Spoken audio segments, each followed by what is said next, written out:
அண்ணே நம்ம போய் அன்பண்ணனை பார்க்க முடியுமாண்ணே? பர்மிஷன் போட்டு போய் பார்த்துட்டு வரலாமா? ஏய்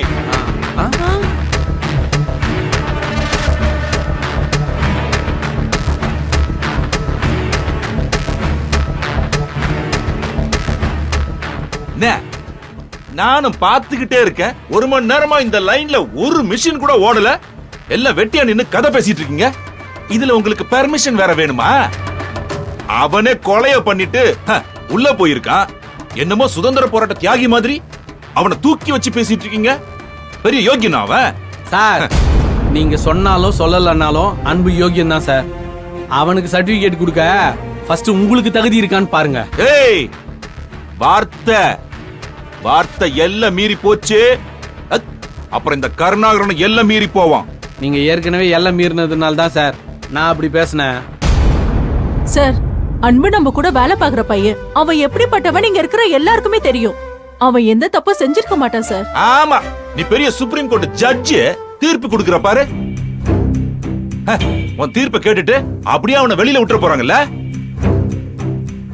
அவன் தான் கொலை பண்ணான்னு ஆதாரத்தோட புடிச்சிருக்காங்க. அப்படிலாம் தப்பிக்க முடியாது. எங்க அன்பனை வெளில வந்துரும். உண்மையா அவன் தப்பு செஞ்சானோ அவன் தப்பிக்கவே முடியாது. ரகுவை புதைச்ச இடத்துல அன்போட வாட்ச் கிடைச்சிருக்கு, அவ்வளவுதான். அதுக்காக அன்பு தான் அவனை கொலை பண்ணி புதைச்சான்னு எந்த ஆதாரமும் இல்ல சார். இதெல்லாம் ஒரு சாதாரண பொண்ணு எனக்கே புரியுது. லாயர் சத்யவதி மேடம்க்கு தெரியாதா? அவங்களுக்கு தெரியும் அன்பு எப்படி வெளியே கொண்டு வரணும்னு. அவங்களால ஒண்ணும் பண்ண முடியலன்னு தானே உன் புருஷங்காரன் புலம்பிக்கிட்டு இருக்கான். இப்ப என்ன சார் சொல்ல வரீங்க? அன்புதான் ரகுவை கொன்னான்னு சொல்றீங்களா? நான் சொல்லப்பா, போலீஸ் அப்படி சொல்லுது. அதனாலதான் அவனை அரெஸ்ட் பண்ணி ஜெயில கொண்டு போய் வச்சிருக்காங்க. அரெஸ்ட் பண்ணி ஜெயில வச்சுட்டா அவன் குற்றவாளி ஆயிடுவானா? சார் சந்தேகத்தின் பேரில் தான் சார் அரெஸ்ட் பண்ணிருக்காங்க. ஜெயிலுக்குள்ள இருக்கிறவங்க எல்லாம் குற்றவாளி இல்ல சார். குற்றவாளி கைதின்னு தனியா இருக்கு. அவங்க எல்லாம் ரொம்ப கம்மி. சந்தேகத்தின் பேர்ல இருக்கிறவங்க தான் அங்க நிறைய. நிஜமாவே கொலையை பண்ணிட்டு வெளியில சுதந்திரமா சுத்திட்டு இருக்கவன்லாம் நல்லவன் ஆயிடுவானா? உள்ள போனதுனால ஏன் அன்பு கெட்டவன் ஆயிடுவானா? இன்னும் எத்தனை நாளைக்கு தான் அந்த நல்லவன் வெளியில சுத்துறான்னு பாக்குறேன் சார். ஏய் நீ எதை வேணாலும் பாரு, ஆனா அன்புவை பாக்கணும் மட்டும் பெர்மிஷன் கேட்காத. கிடைக்காது, கொடுக்கவும் மாட்டேன். ஏன் சார் ஏன் கொடுக்க மாட்டேங்கிறீங்க? நாங்க அன்பண்ணனை பார்த்தே ஆகணும். ஏய் சார் பெர்மிஷன் எல்லாம் கிடையாது. ஐயோ, என் பேச்ச மீறி யாராவது அவனை பார்க்க போனீங்கன்னா அதோட உங்க சீட்டை கிழிஞ்சதுன்னு வச்சுக்கோங்க. பேச்சுக்கலாம் இல்ல, நிஜமாவே சீட்டை கிழிச்சு அனுப்பிடுவேன். சார் அதெல்லாம் மகேஷ் சார் சொல்லிட்டோம் சார். உங்களுக்கு எங்க சீட்டை கிழிக்கிறதுக்கு எந்த ரைட்ஸும் கிடையாது சார். மகேஷ் சார அன்புவை போய் பார்த்துட்டு தான் வந்திருக்காரு. எங்களை போய் பார்க்க கூடாதுன்னு சொல்றதுக்கு நீங்க யார் சார்?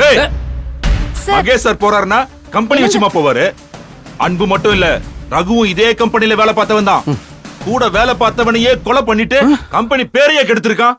அவனை போய் நீங்க பார்க்க போறேன்னு போறீங்க சார்?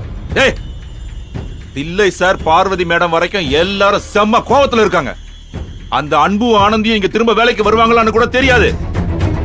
உங்க வேலை நிலைக்கணும்னா அந்த கொலகார பைய கூட சகவாசம் வச்சுக்காம இருங்க. அதுதான் நல்லது. சார் இன்னொரு தடவை அன்பு கொலகாரன் சொன்னீங்க, அப்புறம் நான் மனுஷனாவே இருக்க மாட்டேன். யோ அன்பு நாங்க பார்க்க தான் போறோம். உன்னால என்ன பண்ண முடியுமோ பண்ணிக்க போயா. ஏய் நீ வா போ, நான் பேசுற. போய் பாருங்கடா.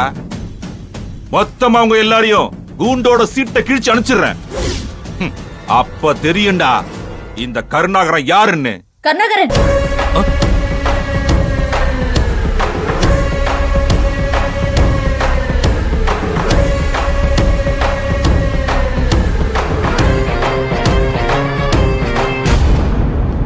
அப்படிலாம் யாரையும் அனுப்ப முடியாது கருணாகரன்.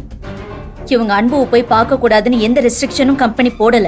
மேடம் அவனால நம்ம கம்பெனி பேரை கெட்டு போச்சு. கொலை பண்ணிருக்கான் மேடம். அது இன்னும் ப்ரூவ் ஆகல கருணாகரன். கோர்ட் அதை முடிவு பண்ணதுக்கு அப்புறம் பாத்துக்கலாம். முத்து மேடம், இப்போ நீங்க எல்லாரும் போய் அன்புவை பார்க்கணும்னா தாராளமா போய் பார்க்கலாம். கம்பெனி அதுக்கு எந்த தடையும் சொல்லாது. Thanks madam. இவர் சும்மா அன்பு கொலகாரன் சொல்லிட்டு இருக்காரு மேடம். இவர் கொஞ்சம் புரிய வைங்க. கருணாகரன் வாங்க. மேடம் வாங்கன்னு சொல்றேன்ல.